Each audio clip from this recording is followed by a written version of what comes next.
General organic chemistry. Today we will start a new topic. That is the basic and fundamental. ठीक है? Concepts of organic chemistry. ठीक है? Which are present in general organic chemistry. ठीक है? तो GOC इसको बोलते हैं हम शॉर्ट फॉर्म में, इसको general organic chemistry. And in my way this is not a general organic chemistry, this is a gateway of organic chemistry. ठीक है, तो ये ऑर्गेनिक केमिस्ट्री का गेटवे है. अगर आप लोगों का जीओसी स्ट्रांग हो गया तो आप लोग समझ लो कि आपका ऑर्गेनिक केमिस्ट्री स्ट्रांग हो गया. ठीक है, तो इसलिए जो भी लेक्चर होगा आप अच्छे से ध्यान से सुनेगा और क्या कहां पर क्या कंसेप्ट है, ठीक है, वो अच्छे से याद रखेगा. तो जनरल ऑर्गेनिक केमिस्ट्री में पहले ये समझिए कि organic chemistry, what does this mean organic.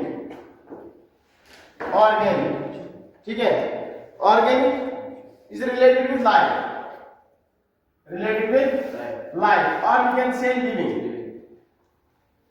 और वी कैन से लिविंग. तो ऑर्गेनिक केमिस्ट्री का मतलब हो गया organic chemistry. Organic chemistry is the branch of chemistry, branch of chemistry which deals with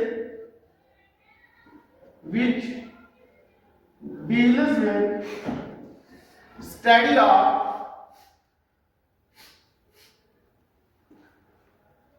of compounds derived from living things. तो organic chemistry एक ऐसी branch है केमिस्ट्री की जिसमें हम स्टडी करते हैं ऐसे कंपाउंड्स को जो डिराइव होते हैं किससे, लिविंग थिंग्स. कहां से बेटा, लिविंग थिंग्स, प्लांट्स से, एनिमल्स से. ठीक है, तो उनसे जो भी कंपाउंड्स, देखो प्लांट्स और एनिमल्स, मैंने आप लोगों को जब हमने इनऑर्गेनिक का सम बेसिक कंसेप्ट पढ़ा था तो वहां पर भी हमने बताया था कि मतलब जो भी हम मतलब दुनिया में ऑलमोस्ट एवरीथिंग जो भी है वो किसका बना है, कार्बन का बना है. ठीक है, स्पेशली लिविंग एंड जो भी है प्लांट्स और एनिमल्स. तो यहाँ पर ये स्टडी ऑफ कंपाउंड्स, यहाँ पर लिखा मैंने कंपाउंड्स, लिखा कि नहीं. Organic chemistry deals with the study of compounds. कौन से कंपाउंड्स, ठीक है, कंपाउंड्स हमारे पास दो तरीके के होते हैं. यहाँ पर लिखा है derived from living things. ठीक है, कंपाउंड्स हमारे पास, ठीक है, कंपाउंड्स जो होते हैं बेटा दो तरीके के होते हैं. एक तो होता है ऑर्गेनिक कंपाउंड, एक होता है इनऑर्गेनिक कंपाउंड. ठीक है बेटा, कंपाउंड्स दो तरीके के होते हैं, या तो ऑर्गेनिक होगा या तो इनऑर्गेनिक होगा. ऑर्गेनिक का मतलब होता है simply derived from living things. ऐसे कंपाउंड्स जो लिविंग थिंग्स से डिराइव होते हैं उनको बोलते हैं हम organic compounds. For example acetic acid. Acetic acid plant से निकलता है कि नहीं निकलता है, फ्रूट्स में होता है, जो सिट्रस फ्रूट्स होते हैं. ठीक है, तो ये प्लांट से निकालते हैं. फॉर्मिक एसिड, ठीक है, आंत में होता है, तो लिविंग थिंग से डिराइव हुआ कि नहीं हुआ. ठीक है, इसी तरह से बहुत सारे एसिड्स ऐसे हैं जिनको हम कहां से निकालते हैं, प्लांट्स और एनिमल्स. ठीक है, तो ये कंपाउंड्स क्या है बेटा, organic compounds. Methane is an organic compound. Ethane कहां से निकलता है, हाइड्रोकार्बन होता है. हाइड्रोकार्बन और हाइड्रोकार्बन कहां से होते हैं, प्लांट से होते हैं या ट्रीज से. लार्ज मतलब बहुत साल पहले प्लांट जो है जमीन के अंदर दस के, ठीक है, फिर बनाते हैं हाइड्रोकार्बन जो भी है. तो यहां पर ये सब क्या है बेटा, these are derived from living things. ठीक है, ऐसे कंपाउंड्स को हम बोलते हैं organic compounds. Now what are inorganic compounds? These are derived from non-living things. Derived from non-living things. Derived from non-living things. For example, rocks, minerals, etc. Gases, etc. ठीक है, for example H2SO4, sulphuric acid, mineral acid बोलते हैं उसको, HCl mineral acid, ठीक है।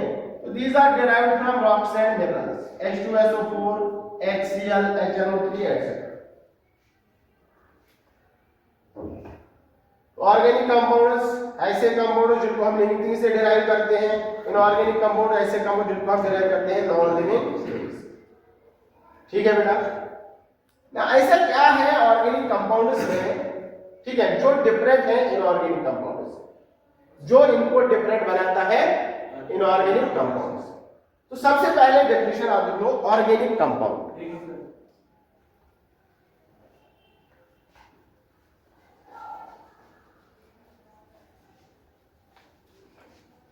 What is, क्योंकि हमें organic compound से ही पढ़ना है, इनऑर्गेनिक से तो अभी हम ऑर्गेनिक केमिस्ट्री पढ़ रहे हैं तो ऑर्गेनिक कंपाउंड से ही डील होगा। Organic compound,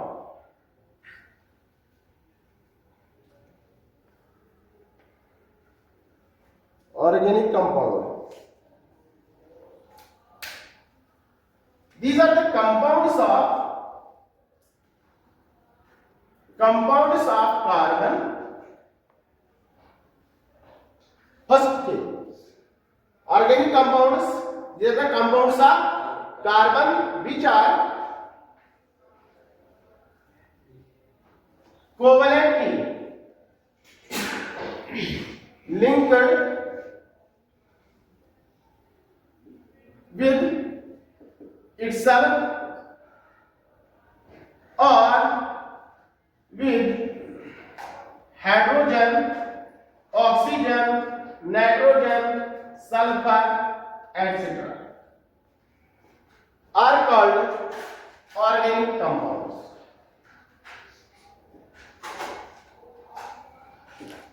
Organic compounds. तो ऐसे कंपाउंड्स जिनमें कार्बन होता है और वो कार्बन या तो खुद के साथ जुड़ा होगा, लेकिन कैसे, कोवेलेंटली, ऐसा नहीं कि आयनिक, ठीक है, कोवेलेंटली लिंक होना चाहिए कार्बन के साथ या हाइड्रोजन, ऑक्सीजन, नाइट्रोजन, सल्फर, ठीक है, इनके साथ कोवेलेंटली लिंक्ड होना चाहिए। ऐसे कंपाउंड्स को हम बोलते हैं कार्बन कंपाउंड्स या इनको हम बोलते हैं ऑर्गेनिक कंपाउंड्स, ठीक है। And in many books it has been written organic chemistry is also called as carbon chemistry, क्योंकि कार्बन का होना एसेंशियल है, कार्बन का होना मस्ट है। कार्बन अगर नहीं है तो हम कंपाउंड को ऑर्गेनिक कंपाउंड नहीं बोल सकते। दूसरी कंडीशन क्या है, कार्बन होना चाहिए कोवेलेंटली लिंक्ड। क्या होना चाहिए बेटा, कार्बन होना चाहिए कोवेलेंटली लिंक्ड, तब जाके हम बोलेंगे किसी कंपाउंड को organic compound. Is that clear? For example methanol, ethanol, methane, ethane जो भी है, ठीक है,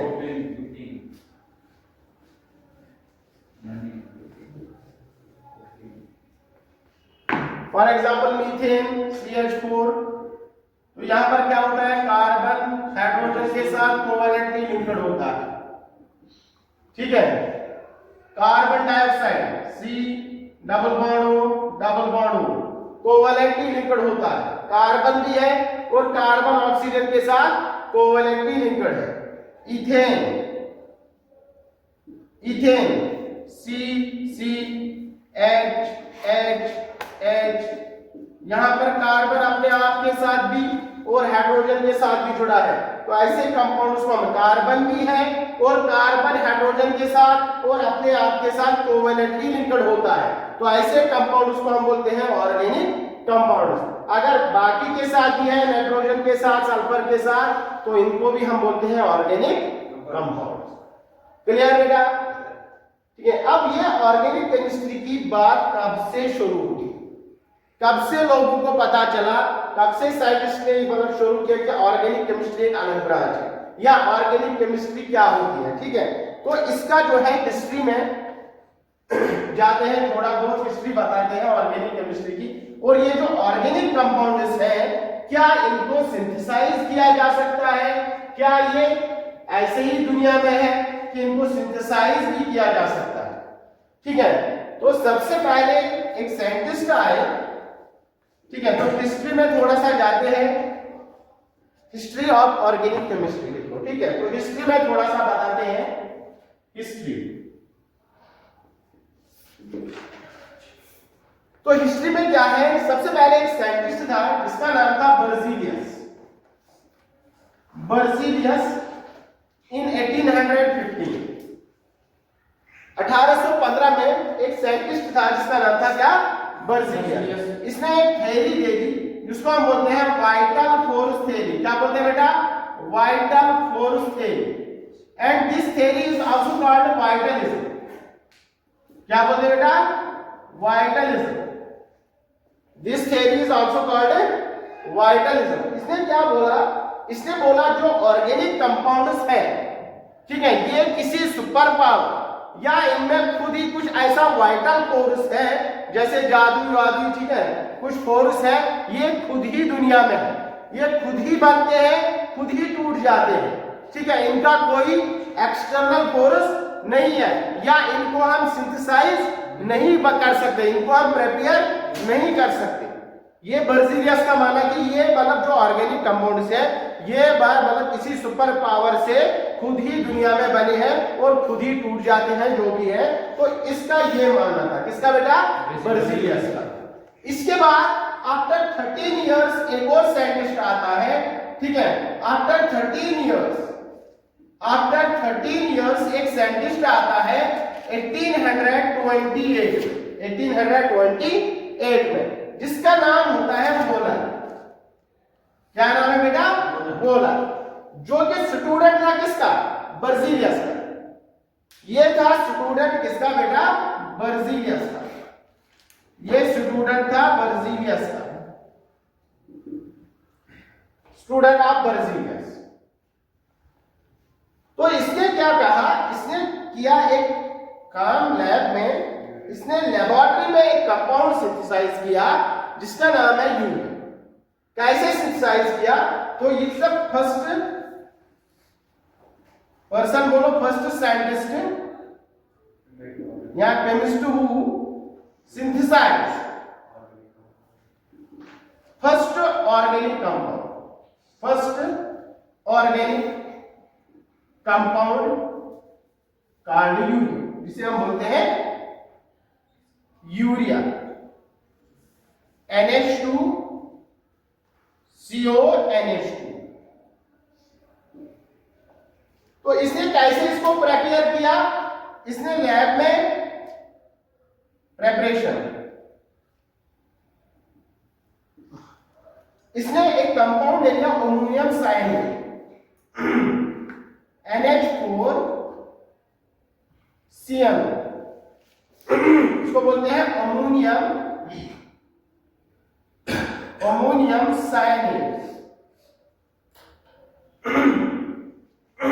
और इसको हीट किया, हीट करने के बाद एक नया कंपाउंड बना जिसे हम बोलते हैं urea, NH2 C double bond O NH2, नाचो C डबल बॉन्ड O नाचो। ठीक है, ठीक है, this is called the urea. ठीक है, फर्स्ट सिंथेसाइज्ड ऑर्गेनिक कंपाउंड किसने किया, इसको सिंथेसाइज, बोलर ने। यहां पर NH4 पॉजिटिव, इसका जो स्ट्रक्चर है ये देखो, NH4 positive OC triple bond N, ये यहां पर इनऑर्गेनिक कंपाउंड है। क्या है बेटा, ये इनऑर्गेनिक कंपाउंड है क्योंकि इसमें आयनिक बॉन्ड होता है। यहां पर देख लो NH4 positive OC triple bond है, पॉजिटिव नेगेटिव। ठीक है, कैटायन और एनायन से बना है, तो इसलिए क्या है बेटा, ये आयनिक कंपाउंड है और this is called the inorganic compound. और इनऑर्गेनिक कंपाउंड को हीट करके यहां पर कुछ रीअरेंजमेंट हुआ है और ये बात क्या बना बेटा, यूरिया। रीअरेंजमेंट हुआ है, रीअरेंजमेंट हुआ है, जिसकी वजह से क्या बना बेटा, urea. And this urea is an organic compound. ये कैसे पता चला ये ऑर्गेनिक कंपाउंड है? पहले तो कार्बन है इसमें, कार्बन तो यहां पर भी था, है कि नहीं, लेकिन यहां पर कार्बन और नाइट्रोजन के बीच में कोवेलेंट बॉन्ड है। क्या है बेटा, इस कार्बन और इस नाइट्रोजन, सिमिलर इस कार्बन और इस नाइट्रोजन के बीच में क्या है बेटा, कोवेलेंट बॉन्ड, इसलिए ये क्या है बेटा, ऑर्गेनिक कंपाउंड। तो एक इनऑर्गेनिक कंपाउंड से ऑर्गेनिक कंपाउंड सिंथेसाइज किया गया लैब का 1828 में। तो यहां से शुरू होती है ऑर्गेनिक केमिस्ट्री की प्रिपरेशन, ऑर्गेनिक केमिस्ट्री की सिंथेसाइज, या यहां से शुरू होता है ऑर्गेनिक केमिस्ट्री का सफर। कि हाँ, तो इन्होंने बोला, साइंटिस्ट ने, नहीं ऐसा नहीं है कि मतलब ऑर्गेनिक कंपाउंड्स खुद ही दुनिया में आए हैं, बल्कि इनको सिंथेसाइज भी किया जा सकता है। क्लियर बेटा? ठीक है। तो इसके बाद एक और साइंटिस्ट आए जिनका नाम था कोलबे, 1845, मतलब आफ्टर 17 इयर्स के बाद, 17 साल के बाद एक साइंटिस्ट आता है जिसका नाम है कोलबे। ठीक है, 1845 ये एक और कंपाउंड सिंथेसाइज करते हैं जिसका नाम है एसिटिक एसिड। क्या नाम है बेटा? Acetic acid, CH3COOH, CH3COOH, acetic acid. ठीक है। आफ्टर दैट एक और साइंटिस्ट आता है जिसका नाम है बार्थिलॉट। ठीक है, या बर्थिलॉट बोलो, प्रोनाउंसिएशन जो भी है आपका। ठीक है। तो इसके बाद ये आते हैं 13 साल के बाद और ये एक कंपाउंड सिंथेसाइज करते हैं जिसका नाम है मीथेन, CH4। ठीक है। तो इस तरह से इसके बाद साइंटिस्ट आते गए, कंपाउंड्स बनाते गए, तो इस तरह से कंपाउंड्स मतलब मिलियंस ट्रिलियंस में बन गए। ठीक है। अब यहां पर ऑर्गेनिक कंपाउंड्स में देखा गया, क्या देखा बेटा, सभी ऑर्गेनिक कंपाउंड्स में क्या था, कार्बन कार्बन। क्या था बेटा, कार्बन। तो इसलिए इस केमिस्ट्री को क्या बोलते हैं, कार्बन केमिस्ट्री। तो अब यहां पर मसला यह है कि वाई कार्बन, कार्बन ही क्यों, ऐसा क्या है कि कार्बन क्यों इतने ज्यादा कंपाउंड्स बनाता है? ठीक है, जबकि पीरियोडिक टेबल में 100 बाकी जो है, मतलब 110 एलिमेंट जो भी बाकी है, इसको छोड़कर मतलब इसी को क्यों पकड़ा गया? ठीक है, क्यों कार्बन की ही ऐसी क्या कार्बन में खासियत है जिसकी वजह से ये इतने ज्यादा कंपाउंड्स बनाता है, बनाने की टेंडेंसी रखता है? तो अब यहां पर कार्बन की दो ऐसी प्रॉपर्टीज होती है जिसकी वजह से ये लार्ज नंबर ऑफ या मिलियंस ट्रिलियंस कंपाउंड्स बनाता है और एनी टाइप ऑफ कंपाउंड ये बनाता है। तो कार्बन, वाई कार्बन, ठीक है, बिकॉज इट इज यूनिकनेस, इसकी यूनिकनेस है किसकी वजह से, दो प्रॉपर्टीज की वजह से। एक का नाम है कैटिनेशन और एक का नाम है टेट्रावैलेंट नेचर, टेट्रावैलेंट नेचर।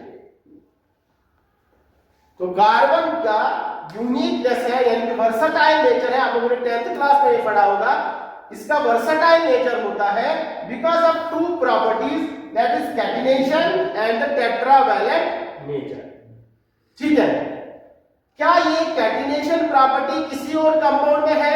बिल्कुल है, ऐसा नहीं कि ये खाली कार्बन में है। ये प्रॉपर्टी और भी एलिमेंट्स दिखाते हैं, खाली कार्बन नहीं दिखाता है। बट फर्स्ट ये समझते हैं कि कैटिनेशन क्या होता है बेटा।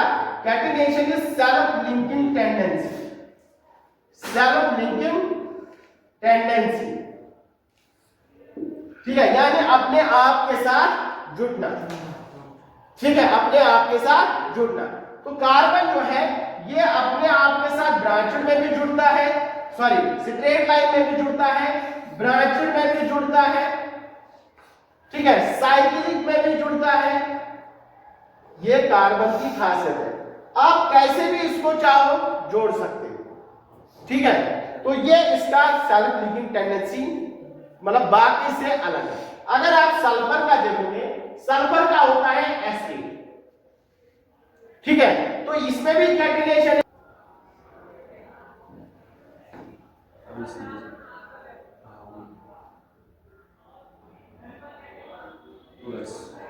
ठीक है, तो ये एसिड होता है, ठीक है। तो दिस इज कॉल्ड एसिड। इसके दो टेबल मोनोक्लिनिक, ठीक है, और रोहन। तो इसमें भी क्या ये सेल्फ लिंकिंग टेंडेंसी है? यस, बिल्कुल है। सो दिस इज मतलब यहां पर देखो self linking tendency, sulphur sulphur के साथ जुड़ा है, सल्फर सल्फर जैसे यहां पर कार्बन, बट इसके बगैर इसका कोई और कंपाउंड नहीं है, इसके बगैर इसका कोई और कंपाउंड नहीं है। This is called the self linking tendency. लेकिन कार्बन में क्या है, ये प्रॉपर्टी देखो, ऐसे स्ट्रेट चेन भी, ब्रांचेड भी, साइक्लिक भी, जैसे आप चाहो इसको आप बना सकते हो, लेकिन किसी और में ऐसी प्रॉपर्टी नहीं है। मतलब जितनी अच्छी सेल्फ लिंकिंग टेंडेंसी कार्बन में है, उतनी अच्छी किसी और में नहीं है। और ये सेल्फ लिंकिंग टेंडेंसी किसकी वजह से अच्छी है? That is the tetravalent nature. Tetravalent nature की वजह से क्या होता है, ये बहुत सारे कंपाउंड्स बनाता है। कार्बन 4 बॉन्ड बनाने की टेंडेंसी रखता है, that is called the tetravalent nature. या कार्बन की लास्ट शेल में 4 वैलेंस इलेक्ट्रॉन्स है, तो ये 4 वैलेंस इलेक्ट्रॉन्स शेयर करता है दूसरे कंपाउंड्स के साथ, तो इसका मतलब इसका टेट्रावैलेंट नेचर होता है। फॉर एग्जांपल अगर मैं कोई और कंपाउंड ले लूं, जैसे फॉर एग्जांपल हाइड्रोजन को बता देंगे कि क्लोरीन के साथ आप कंपाउंड्स बना लो, तो आप लोग ज्यादा से ज्यादा क्या देखेंगे, हाइड्रोजन एक ही बॉन्ड बनाता है तो HCl बनेगा, और कोई कंपाउंड बनेगा नहीं बनेगा। अब अगर कार्बन को बोलेंगे हाइड्रोजन और Cl के साथ बना लो, ठीक है, हाइड्रोजन और Cl के साथ बॉन्ड बनाना, तो ये बनाएगा CH4 भी बना सकता है, CH3Cl भी बना सकता है, CH2Cl2 भी बना सकता है, CHCl3 भी बना सकता है। तो इतने मतलब बहुत सारे कंपाउंड से बना, CCl4 भी बना सकता है हाइड्रोक्लोरीन के साथ। लेकिन हाइड्रोजन या किसी और एलिमेंट में तो 2 के साथ इसने 5 कंपाउंड्स बना दिए, ठीक है। तो इतनी ज्यादा टेंडेंसी किसी और एलिमेंट में नहीं है पीरियोडिक टेबल में, जितनी किसमें है, कार्बन में। तो because of these two properties, ठीक है, कैटिनेशन और तो इस तरह से अभी आप लोगों ने देखा हिस्ट्री में भी कि कार्बन पर बहुत सारे कंपाउंड सिंथेसाइज किए गए इसके बाद। तो अब जब बहुत सारे कंपाउंड सिंथेसाइज किए गए तो इनका रिप्रेजेंटेशन तो बनता है कि इनको रिप्रेजेंट कैसे करें, इनको रिप्रेजेंट कैसे करें। जैसे फॉर एग्जांपल क्लास में बच्चे बढ़ गए तो फिर हमें रिप्रेजेंटेशन की फिर मतलब इनको आप कैसे अरेंज करें, ठीक है।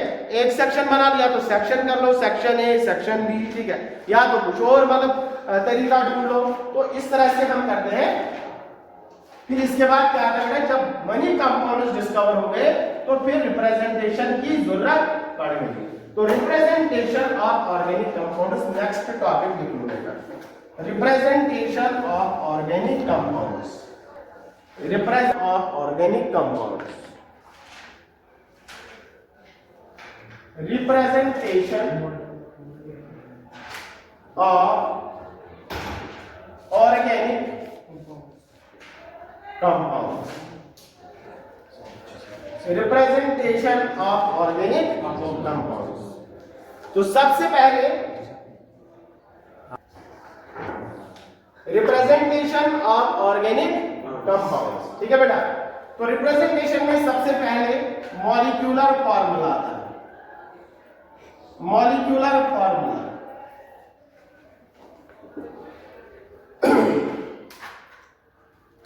Molecular formula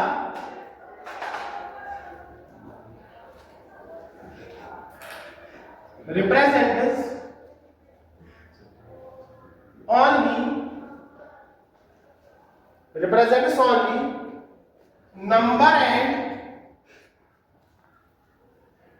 type of atoms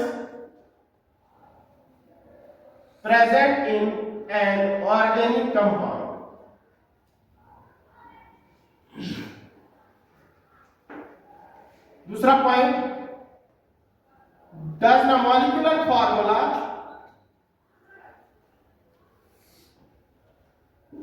does not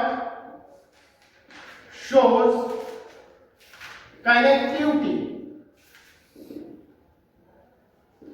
between atoms.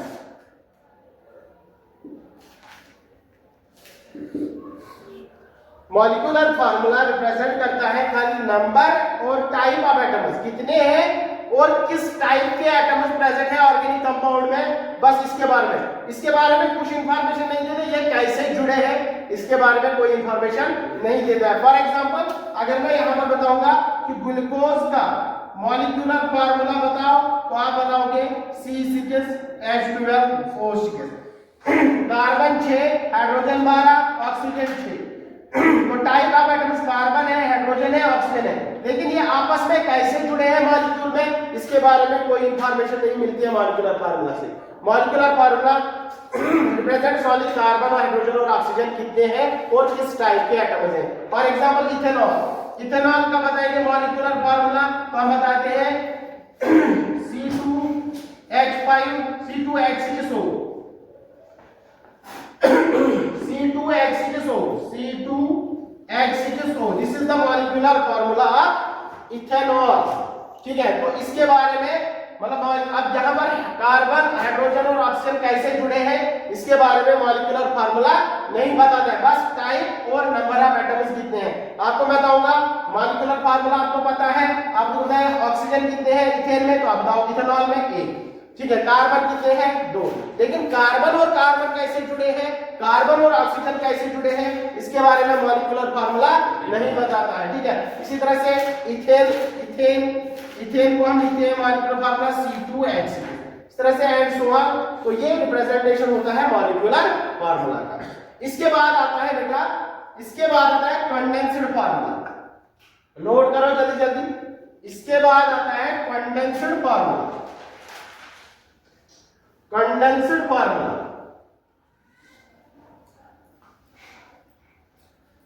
Condensed formula.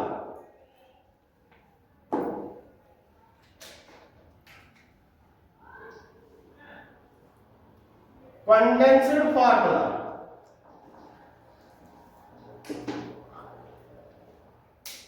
this type of representation, this type of representation shows एक तो नंबर भी बताएगा, एक तो टाइप भी बताएगा और कनेक्टिविटी भी बताएगा। shows atoms, shows atoms as well as their connectivity, as well as their connectivity, shows type of atoms as well as their connectivity, but does not shows bonds, bond pairs and lone pairs। Bond pair और lone pair के बारे में कुछ नहीं बताता है, bond pair और lone pair show नहीं करता है, लेकिन कनेक्टिविटी बताता है। जैसे फॉर एग्जांपल अभी हमने इथेनॉल का फार्मूला बताया था, इथेनॉल का, ठीक है, तो इथेनॉल को इसने बताया, इसको ऐसे लिख सकते हैं CH3CH2OH, ठीक है, CH3CH2OH, तो this is ethanol. Molecular formula में क्या था, C2 कार्बन 2, हाइड्रोजन 6 और ऑक्सीजन। तो यहाँ पर कनेक्टिविटी भी बताया, कार्बन और इस कार्बन के साथ 3 हाइड्रोजन, इस कार्बन के साथ 2 हाइड्रोजन और एक के साथ जुड़ा होगा यहाँ से ऑक्सीजन के साथ हाइड्रोजन है। वहां पर ये नहीं पता चल रहा था मॉलिक्यूलर फार्मूला क्या था, C2H6O, कार्बन ऑक्सीजन के साथ है कि हाइड्रोजन के साथ। तो यहां से पता चला कार्बन ऑक्सीजन के साथ भी है और हाइड्रोजन के साथ भी। बात आ रही समझ में बेटा, इज दैट क्लियर? ठीक है, तो ये रिप्रेजेंट करता है किसको, कंडेंस्ड फार्मूला को। इसी तरह से अगर मैं इथाइल अमाइन की बात करूं, इथाइल अमाइन तो हम लिख सकते हैं CH3CH2NH2, तो दिस इज इथाइल एमाइड। ठीक है, तो यहाँ एमाइनो इथेन जो भी है तो इसको हम रिप्रेजेंट ऐसे करते हैं, this is called the condensed formula. ठीक है बेटा, clear? Condensed formula.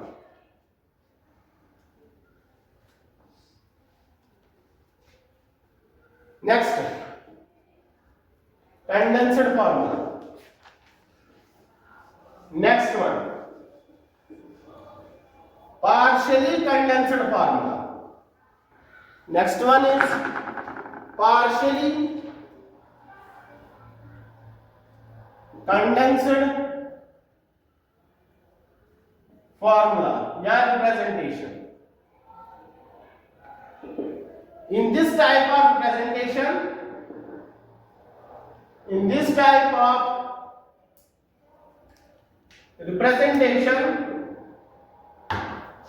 in this type of representation, some bond pairs or lone pairs are shown. कुछ बॉन्ड पेयर्स और लोन पेयर्स शो करते हैं, लेकिन सभी नहीं। especially bond pairs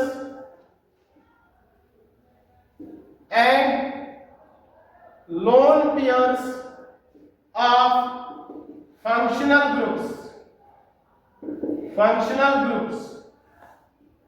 इनका शो करते हैं। ठीक है, मतलब जरूरी नहीं है इनका, लेकिन स्पेशली इनका शो करते हैं, बाकी किसी का नहीं करते हैं। जैसे फॉर एग्जांपल यहां पर इसी का बताएंगे, अगर इथेनॉल को हमने रिप्रेजेंट करना है तो इसको हम पार्शियली कंडेंस्ड फार्मूला CH3CH2OH, यहां पर दो लोन पे। ठीक है, तो फंक्शनल ग्रुप को हमने बॉन्ड दिखा दिया, इसके साथ ऐसा है और लोन पे रहता है। इथाइल अमाइन, तो इसमें क्या करेंगे CH3CH2NHH और यहां पर लोन पेयर। ठीक है, 3 बॉन्ड बना लिया और एक लोन पेयर होगा। सिमिलरली प्रोपेनॉल, ठीक है, एल्डिहाइड फंक्शनल ग्रुप होगा, तो यहां पर क्या होगा CH3CH2CHO, दिस इज प्रोपेनॉल। ठीक है, तो इसको पार्शियली कंडेंस्ड फार्मूला में कैसे दिखाएंगे, यहां पर फंक्शनल ग्रुप में बॉन्ड दिखाएंगे ऐसे करके C+H। ठीक है, तो this is called the partially condensed formula. ठीक है, और ज्यादातर हम यही यूज करते हैं, आप लोगों ने देखा होगा। ठीक है, तो पार्शियली कंडेंस्ड फार्मूला हो गया, कंडेंस्ड फार्मूला हो गया, और इससे पहले मॉलिक्यूलर फार्मूला हो गया। अब इसके बाद Lewis structure, bond line notation, and this will be in another lecture. ठीक है बेटा, तो आज